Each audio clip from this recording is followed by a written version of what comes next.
Good day. It's David Fox from the Fox Education and the Business of Higher Ed podcast. Today, we welcome Dr. Wael Kechli back to the podcast. He is a visionary educator, leader at the forefront of artificial intelligence and digital transformation. He is the president of the AI for Higher Education, an organization which is dedicated to help colleges and universities harness artificial intelligence to enhance teaching, learning, and strategic operations. He earned his PhD from the University of Liverpool. Now, Dr. Kechli is also a professor and instructor at University of the Holy Spirit in Lebanon, business instructor at Beta College of Business and Technology, and he's taught at several respected institutions, including University of Niagara Falls, Algoma University, Toronto Business College, Loyalist College, University Canada West, and Mohawk College in partnership with Trias College. Now, what are we going to be talking about today? Well, Dr. Kechli is the author of a widely discussed article called From Prompt to Context Evolving Paradigms in Generative AI Interaction, released in July of 2025, so very, very recently. In that article, Dr. Kechli explores how higher education can move beyond prompt engineering toward context engineering, unlocking new opportunities in curriculum design, strategic enrollment, branding, and preparing students for an AI-powered future. So please join me in welcoming Dr. Kechli, an educator, research, and AI strategist, shaping how institutions approach innovation and student success in an era of rapid technological change. So, Dr. Kechli, thanks for joining us on the podcast. It's always a pleasure, David, to be back here. Thank you so much. Your article describes a shift from prompt engineering to context engineering as the future of AI interaction. How do you see this paradigm shift influencing how colleges and universities design their academic programs, particularly those that are focused on technology, digital transformation, and business strategy? That's a great question. I think what happened with AI was shocking to all the sectors around business. Of course, education is another sector that was hit hard with AI. ChatGPT was introduced in November 2022. And up till this moment, things did not settle, especially in higher education. Mhm. Now, it seems that what at the beginning was a tool that everybody can use to produce professional output started putting more or less frameworks that would differentiate between a novice user and an experienced user. I remember probably a year ago, everybody was talking about marketing and how these big marketing companies will go home because anybody can create an image with an ad, anybody can create a video. And what seemed like something easy, it turned out not to be. We are seeing amazing campaigns by professional marketing companies and not by individuals. So, what started as a tool that can make anybody do anything, well, it's still that the human experts can do it better using that tool. And this is one of the things that happened in the prompt engineering. Prompt engineering started being um, uh, introduced as an introductory course to AI.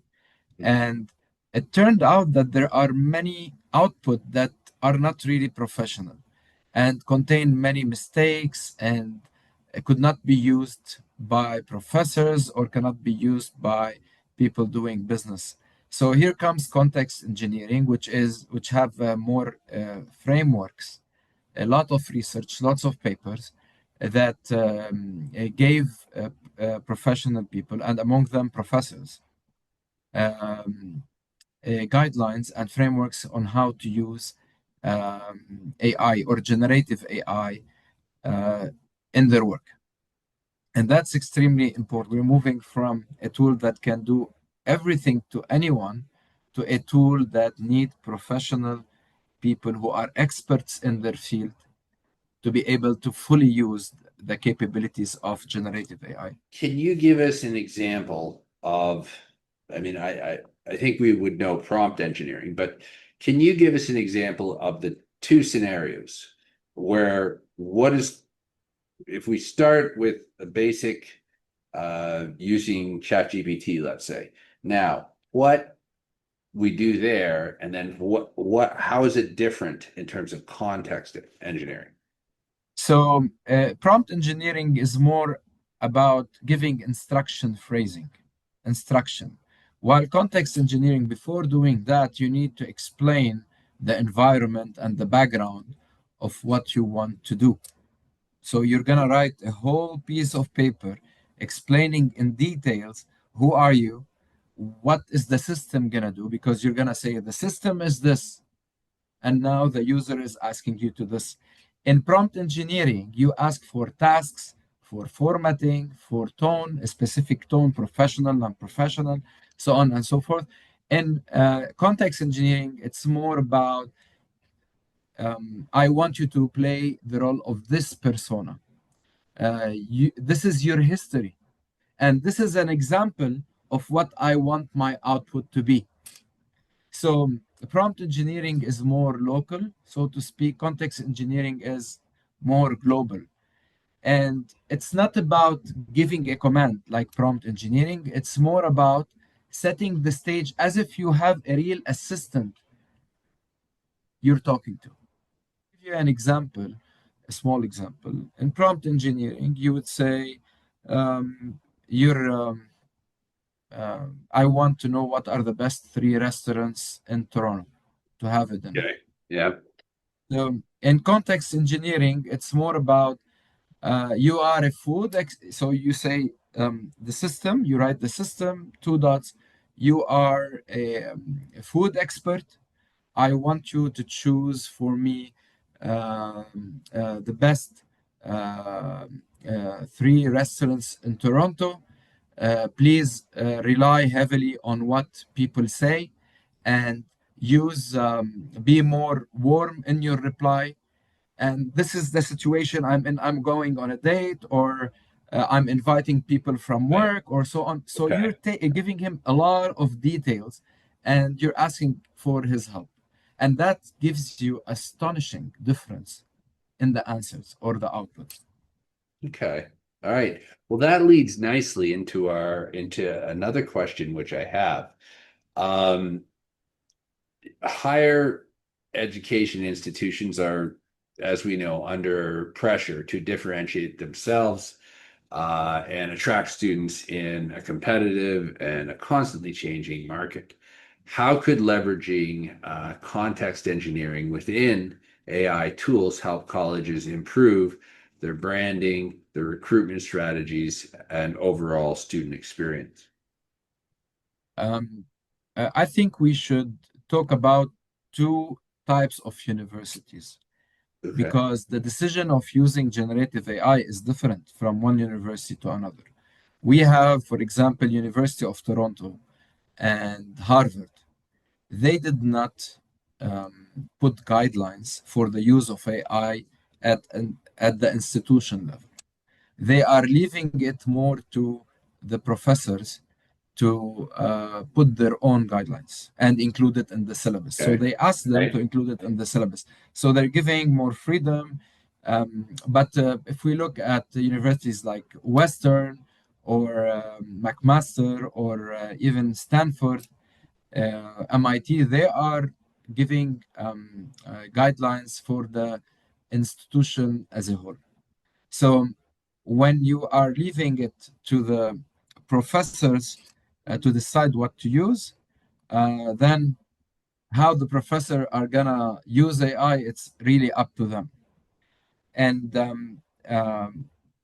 even when you put a guideline for the institution as a whole, like what University of Sydney in Australia did, or the National University of Singapore, they used what they call now two-lane method. Two-lane method means we allow you to use AI when you are doing your assignment at home, on the condition that you more or less do citation for and even put examples of the prompt that you used inside the assignments. And the other lane is that inside the exam, you're not allowed to use AI. So as you can see, it's still not a one way for all the institutions. Um, and it's evolving day by day. I have, we teach in classes, and the companies like Pearson, Mm-hmm. they already included, for example, uh, AI assessment, but they are still testing it, so they didn't include it in the overall assignments and stuff. They just put it in a part that belongs to homework. And this is very exciting because there is another discussion. Um, are we going to accept that AI assess people? And what if the students want to, come and talk about his assignment? And like, this is also another, thing that is very interesting to see how it will evolve. But what I can say is that up till now, all universities are not taking a unified decision. One of our episodes was Danuka Garanate, who is he's basically career services, student affairs for computer engineering, computer science graduate level students out at Northeastern University's Vancouver campus. And what he's was talking about is that in terms of generative AI and reflective, was basically students having their own, in a sense, their own tutor, their own teacher, their own student support that would call or contact them X amount of times and say, hey, this is they use it, as I understand it, particularly for when the students are on co-op. And so, it might the feedback might be, hey, you said at one point that you wanted to make sure to go for lunch with this person in this department at the place you're having a co-op. Have you done that yet? These types of things. I think we talked about this in our first interview. Yeah. At that time, we talked about University of Waterloo, that they did an experiment with assistant AI, and it's really working. Personal experience, not yet. But I can tell you that ChatGPT introduced, I think 6 days ago, a study mode. Yes. And this is very interesting because ChatGPT will not give you the answer right away. So before giving you the answer, he will ask you details of the details of the details, as if he making sure that you really understand the lesson before you really ask. Yeah, but the main question is universities like IE University in Spain, who already did more or less a contract with ChatGPT, and they are giving access for all their students on ChatGPT Plus. Would they change from the ChatGPT Plus into the study mode and keep the ChatGPT Plus for their professors? So how successful would study mode be? And would you ask this in your company? if you have people who are employed and they want to use ChatGPT, would I give them a work demo? Of course not. You want them to take the fastest information possible before that. And this really brings us into a very interesting discussion, because I was thinking about the famous MIT paper. I don't know if you Yes. had the chance to read it. Your brain on ChatGPT, accumulation of cognitive depth when using an AI assistant on essay writing. Now, they did an experiment for 54 students who used AI to write their essay, who used Google or search engine, and who did it themselves without the help of a search engine and without the help of ChatGPT. And it turned out that people who used their mind and who used the search engine have a lot of brain activity, where those who used ChatGPT did not. Now, another surprising thing is that 83% of those students, when asked orally about what they've written, they had no idea what they wrote, which means they copy pasted. Now, I know you're going to say this is bad, this is unacceptable, but the question is, and I know this because I've seen my name in Course Hero before AI. Let's forget about AI, Right, right? right. Yeah. So students who want to copy and paste will always do that, whether it's AI, whether it's sharing an assignment from a previous semester or from another university. So it's a choice. You have 17% who wanted to learn and who really did their research well, and they use the AI for their own benefit, not to copy paste. So this is the question. Should we really force students not to copy and worry about that thing a lot when giving them a tool, amazing tool like ChatGPT or another generative AI tool? Or we should, okay, monitor it like we used to do with similarity, with Turnitin and copying, but more or less, those students who are there to learn will always learn. And those who are not there to learn, you can never force them. So, yeah, this is the interesting discussion, because when they did this paper, they did not mention that there is a comparison with people who copy the assignment, which has been there for the last 50 years, right? From another source. So, yeah, this is what I was thinking about. Really interesting paper from MIT. Another interesting paper is a SWOT analysis of ChatGPT implication for education practice and research. This is for Farouk Kirnia and all. So it shows that the strengths include um, um, huge self-improving capabilities and providing very personalized and real-time answers that really would benefit students if the students want to learn. Of course, you know, the weaknesses is the lack of deep understanding, again, for those who don't want to learn. So, yeah, I think these are the two most recent 2025 research paper from, uh, yeah, well-known universities. And again, I tell you that we are living in an interesting time. Things are evolving really fast. We as professors, we don't have all the answers. No. As I told you, the marketing company thing, I have students from the marketing and the business marketing. That's their specialization. And they were really devastated. They told us, like, what are we going to do when we graduate?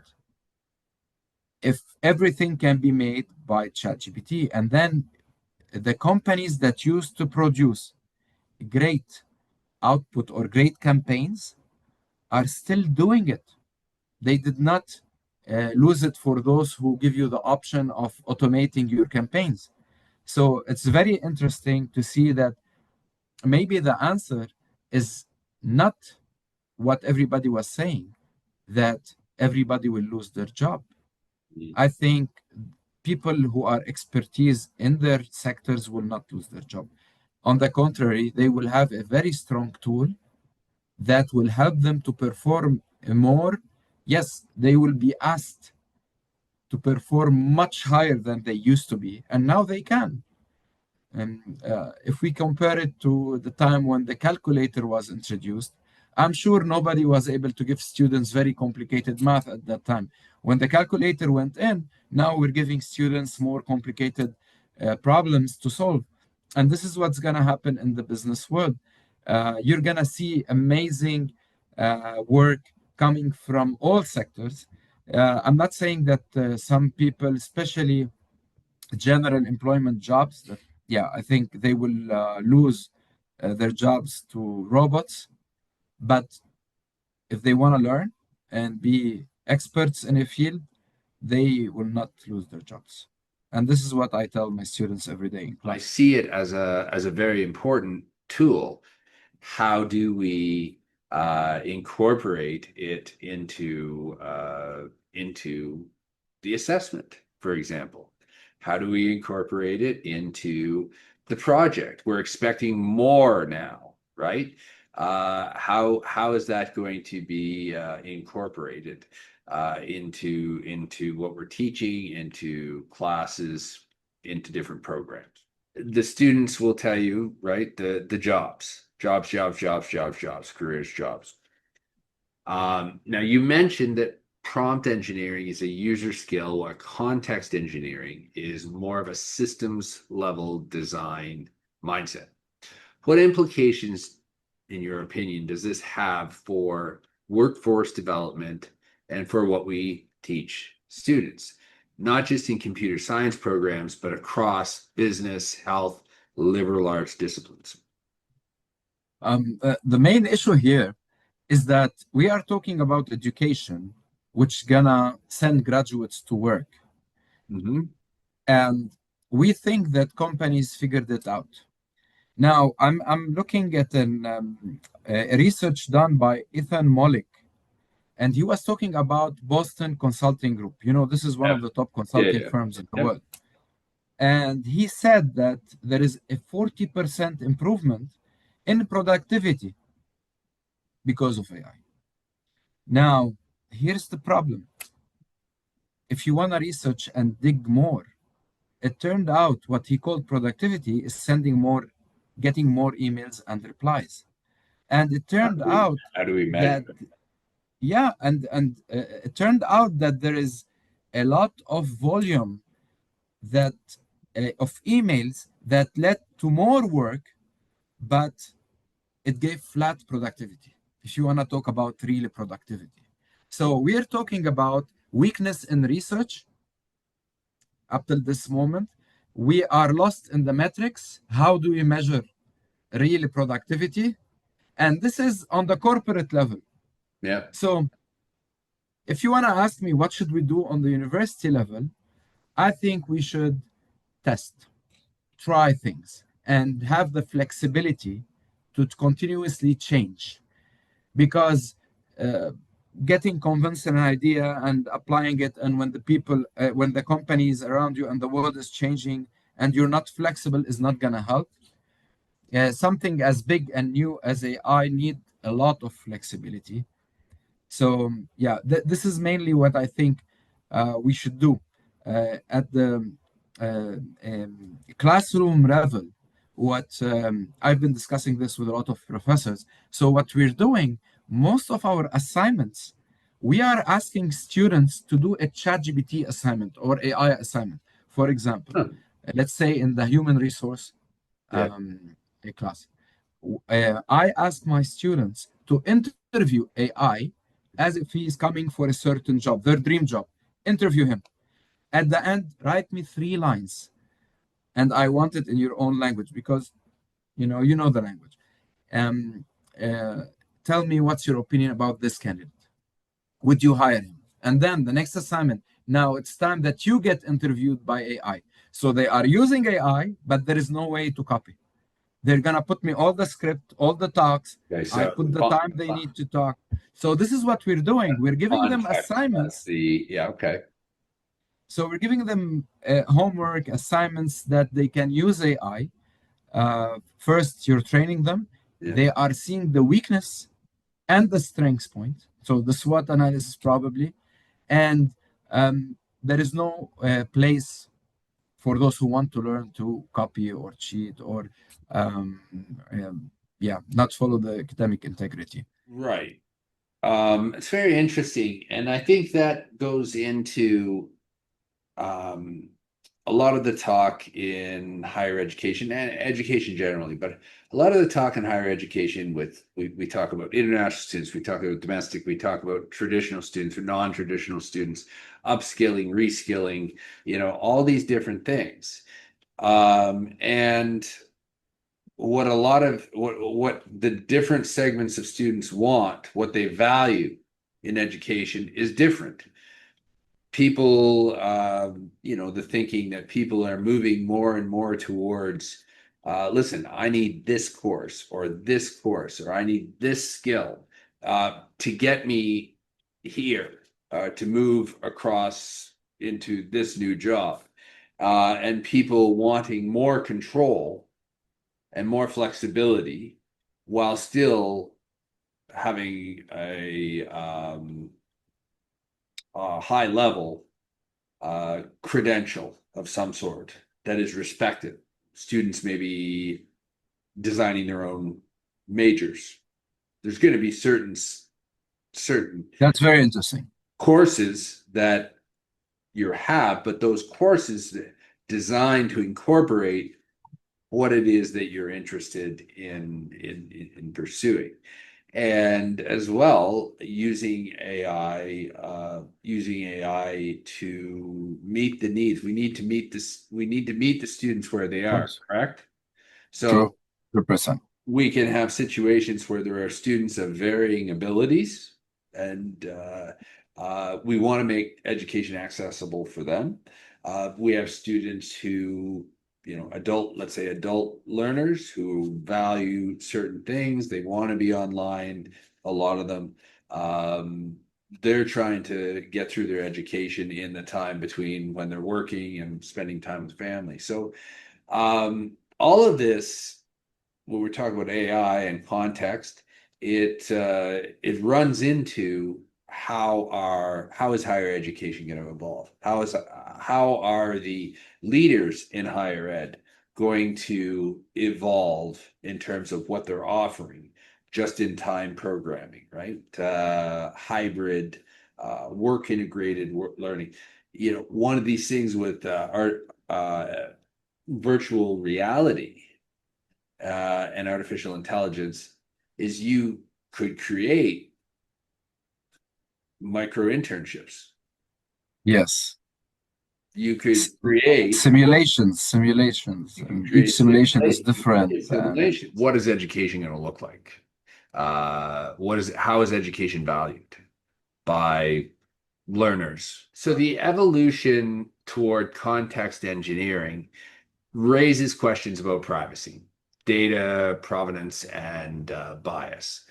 How should higher education leaders approach the ethical and infrastructure challenges when adopting AI-driven systems at scale? I have a friend who told me that they were working. She was on a team.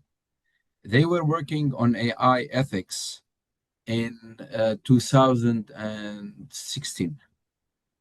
Okay, because they knew what was coming. The only problem was none of these companies, the big companies, mainly had the courage to introduce AI at that time. And I think a few months before ChatGPT went into the market, one of the Google engineers said a statement that he believes his chatbot is alive. I don't know if you read that news, and they fired him. Yes. So what happened is that uh, Microsoft did not launch ChatGPT. OpenAI did, but Microsoft directly invested in OpenAI. So did really Microsoft from the beginning support OpenAI, but they didn't want to do it directly. So to avoid Yeah. the ethics issue, which I agree with them, was not clear. It's hard, and until this moment, it's still hard. ChatGPT now and Gemini, Google Gemini, and all of this, and Claude. When you open them, they ask about your age. Right. If you're a child, they will not allow you to use them. For me, that's surprising because why wouldn't you allow a child to ask you questions when he can do it on Google? So again, when it comes to ethics and what's acceptable and what's not, is improving as we move forward. Context engineering is gonna be something I believe that uh, offers a professional tool to people at work, while the normal prompting would be left for users, individual use, or probably students if study mode was not adopted. Um, a very interesting tool as well, ChatGPT introduced, is Scholar AI. Scholar AI helps researchers a lot. And I do research, I publish papers, so I know all the community is using ChatGPT and other tools to help them out because it allow you to produce quality papers, which probably was very hard to do before AI. So context engineering, in short, is going to help formalize generative AI into scientific frameworks that will evolve quickly and would give you much better output if you are an expert. For higher ed leaders who are listening, what's one practical step? Because we can get too far ahead of ourselves if we look at this in all Yeah. the varieties and all the tentacles and the contexts. So, what's one practical step they can take this year to begin incorporating contextual engineering into their institutional artificial intelligence or institutional strategy? Whether that's for student services, academic programming, or recruitment. What's one thing that they could do? I'm gonna give this recommendation from my experience, what I do at my companies. Optimizing isolated tasks is not gonna help. Okay, so what is needed is more a holistic view of AI in business. So your AI strategy belongs in the boardroom, not at the executive level. Once you put a strategy, then executing it would be um, more freely easy. But you need to put an AI strategy. Right. Things like, do we need to uh, use AI? Yes or no? Okay, we want to use AI. Perfect. What are our ethic codes? What should we add to our ethic code or code of ethics? Who should use AI in the context of universities? Students, employees. There were employees who got fired because nobody told them they are allowed to use ChatGPT or generative AI. In many companies, it happened in the USA. So they need to act fast on the board level to put the main guideline for where you want your company to be when it comes to this new amazing tool. And moving from there, things would be more flexible to be able to change on a daily basis, because this is exactly what's happening. You know, usually people on boards are on several company boards, and they do use a lot of experts to help them out when they want to take a decision. So there are a lot of people who are really expert in AI. I did computer science back in 2001, and I studied at that time AI. I studied Prolog and algorithms that are related to AI. Of course, if it wasn't as advanced as now, but you have many people who are there with their with the years of experience in AI. I told you, in 2016 they knew it was coming. There were a lot of people working not just on ethics; they were working on AI, and they have a clear vision on what's gonna come next. Um, uh, Even if you listen to Sam Alton, He's talking about something that would again revolutionize generative AI to something more interactive with humans. What about the ethics of employing robots? And how do humans deal with robots? Are they allowed to order them, ask them? How's that gonna Yeah, be implemented? yeah. Well, that I mean, it's a very good question. I think what you're saying and what the reality is that the expectations of leaders leading programs, leading schools, boards, faculty senate, the expectations of them, the expectations as well of the government in terms of funding, right? Funding and other aspects. Yes, The expectations of these individuals in these groups is changing, and it's changing very dramatically. How's this skill or how's this strategy, does it impact funding? Our leaders are our leaders, um, are they people who have PhDs in the fields that they've come up with? yes, Are they more business strategic business uh, practitioners. practitioners? No one's saying there isn't real importance of scholarship and study and learning and new ideas and pushing the limits. Uh, This is the Business of Higher Ed podcast. How is this impacting business? How can it impact business? You can scale this, and you have some good programming, offering it internationally. If we look at 5 years, uh, what do you think the skill or the key skills in terms of AI and contextual engineering so that they're competitive for jobs? I I don't think it's fair to ask students to take courses in order to do the job that they are majoring in.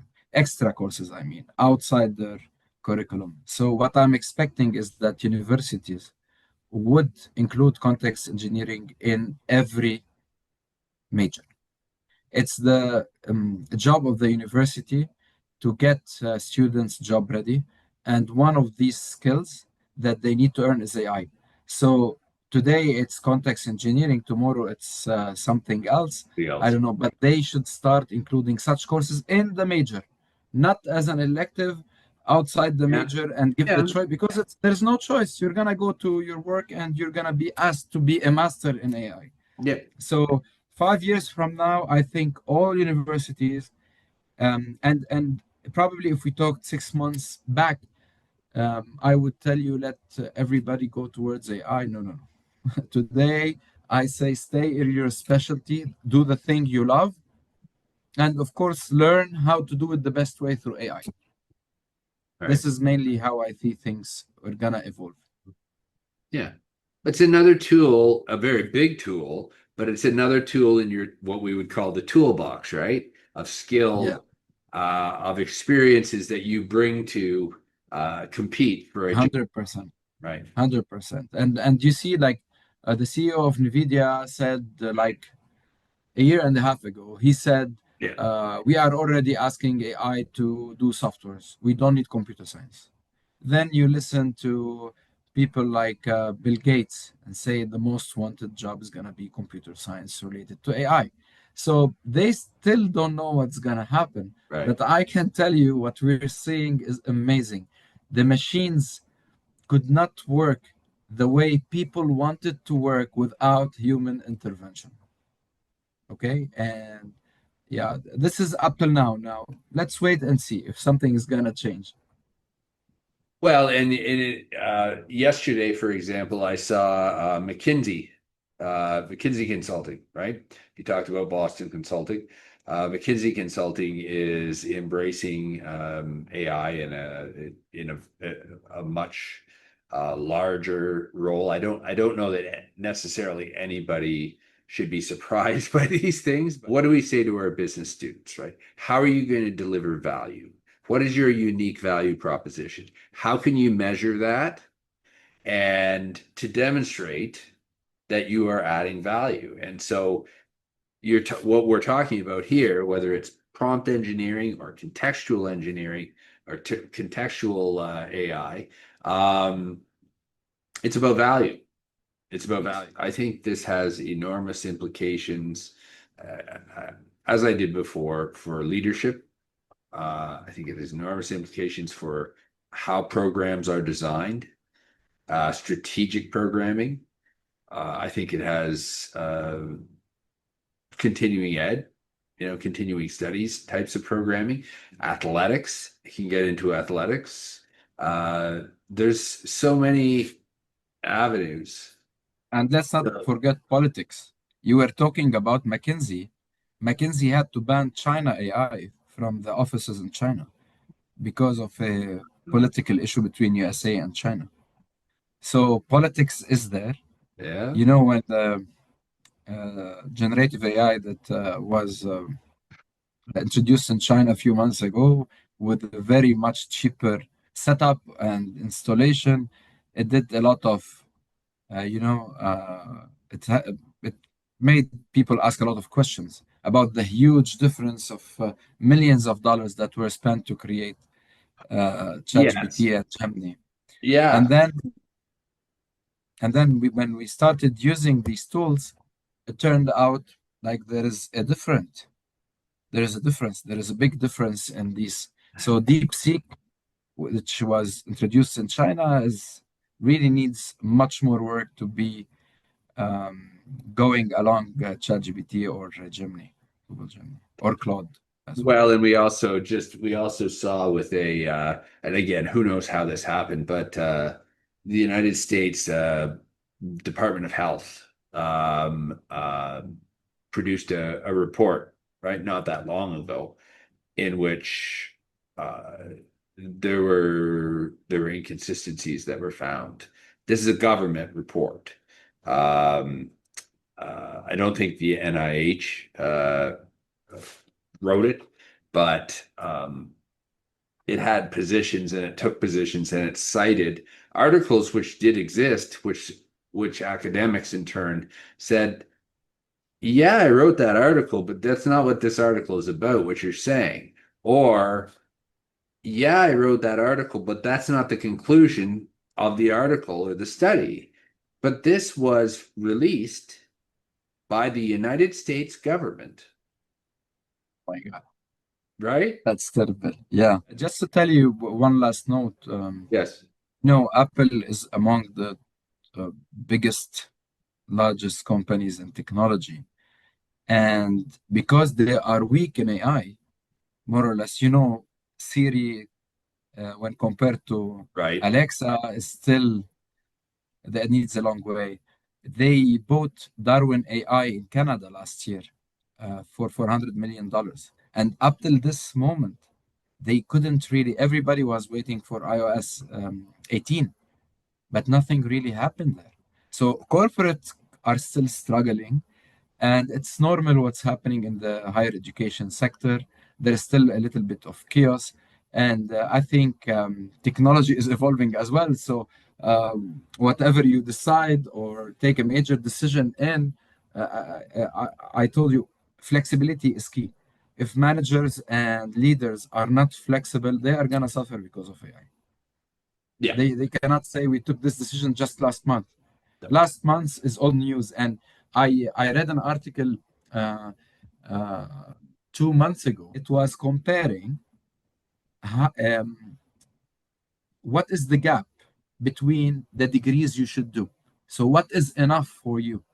And they put from the year 1930 up till now. Oh. In the year 1930, you can do a degree every 35 years or study a course every 35 years, and you're good in the market. Oh, I see. Today, Okay. It's every 4 weeks. You need a new certificate. That's remarkable. It's remarkable. So you need to be flexible. Even if you are with a PhD, right? You need to be out there learning, taking courses, and reading every I day. think that academic programming and training and skills training, all of this is going to be, like you said, it's going to have to shift. It's going to have to continually be developed and redeveloped in order for there to be accessibility, eliminate barriers, and deliver the value. And I think that's one of the big things that we're seeing in education now and will continue, which is it's no longer just the degree, it's what exactly can you do coming out of this program? Whether it's a year, whether it's 6 months, whether it's 4 years, It's what a moral responsibility for the university. It's a moral responsibility. Yes, yes. Dr. Kechli, thank you so much for sharing your insights. Again, with the Business of Higher Ed podcast, this is something that is not going away, obviously, and uh, as you say, in 4 weeks, maybe we can revisit things and it'll be all changed again. To our audience watching, thanks for clicking and listening and watching. If you're interested in this type of material, the business of higher education, competition, branding, strategy, finance, this is the podcast for you. And hit subscribe, hit like. If you have ideas for future episodes that you would like to see us cover, we're always open to hearing from you in the comments. The bio and picture of Dr. Kechli will be in the comments below. Dr. Kechli, once again, thank you so much for joining us and for sharing your insights and expertise. And to those of you watching at home, have a lovely day. Thank you very much. Thank you, David.